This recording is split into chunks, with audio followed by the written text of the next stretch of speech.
काशी पहुंचे कन्नौज सांसद सुब्रत पाठक ने मीडिया से बातचीत की। कन्नौज के सांसद सुब्रत पाठक ने मीडिया से बातचीत की। जातीय जनगणना के सवालों पर कहा कि उससे पहले धार्मिक जनगणना होना जरूरी है। बिजली कर्मियों के हड़ताल पर जाने के सवाल पर उन्होंने कहा कि हमारी सरकार कठोर कदम उठा रही है। जो भी लोग आमजन को परेशान करने का काम करेंगे, उनके विरुद्ध कठोर कार्रवाई करने का काम सरकार करेगी। वहीं राहुल गांधी के सवालों पर कहा कि सदन पक्ष विपक्ष दोनों को लेकर चलती है। नहीं, देखो, बाबा साहब भीमराव अम्बेडकर जी ने इस देश के लोकतंत्र में एक महती भूमिका निभाई है और उन्होंने इस देश को संदेश दिया है कि इस देश में कोई बड़ा नहीं है, कोई छोटा नहीं है, सभी लोग बराबर हैं। और एक समरसता की बात उन्होंने अपने जीवन में कही है और निश्चित रूप से इस देश के निर्माण में उनका बड़ा योगदान है।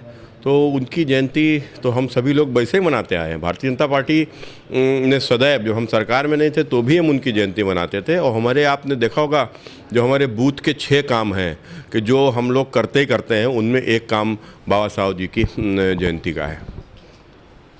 नवाचार के मामले में उत्तर प्रदेश 7 में से तीसरे स्थान पर आ गया है, नीति आयोग की रिपोर्ट है। देखो, आप लगातार भारतीय जनता पार्टी की सरकार बनने के बाद उत्तर प्रदेश प्रगति के पथ पर है, तेज़ी के साथ बढ़ रहा है और हर क्षेत्र में वो कहीं ना कहीं उन्नत कार्य कर रहा है। और मैं आश्वस्त हूँ कि पूज्य योगी आदित्यनाथ जी के नेतृत्व में उत्तर प्रदेश एक दिन देश का नंबर 1 प्रदेश बनेगा।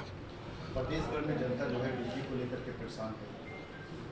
देखिए, सरकार ने इसको में एक्शन लिया है और कठोर चेतावनी दी है। और आपने देखा होगा कई जगह से सूचना मिली, कई लोगों के ऊपर मुकदमे भी लिखाए गए, बर्खास्त भी किया गया है। अब जो प्रदेश में आमजन के लिए समस्या उत्पन्न करेगा उसके ऊपर सरकार कार्रवाई करेगी। अखिलेश यादव लगातार जाति जनगणना को लेकर के मांग कर रहे हैं। वहीं अगर बात किया जाए तो केशव प्रसाद मौर्य ने भी पहले इस केस का समर्थन किया था, लेकिन बाद में इसका नहीं। क्या आप जाति नहीं, देखो, मेरा तो स्पष्ट मानना है कि जाति जनगणना से पहले धार्मिक जनगणना हो, क्योंकि इस देश का विभाजन धर्म के नाम पर हुआ था। 1947 में इस्लाम के नाम पर पाकिस्तान का डिवीज़न हो गया था। तो आज जब धर्म के नाम पर हमारे देश का विभाजन हो चुका है, तो आज कम से कम इस देश में अल्पसंख्यक कहे जाने वाले लोगों की संख्या का भी तो चिन्हित होना चाहिए।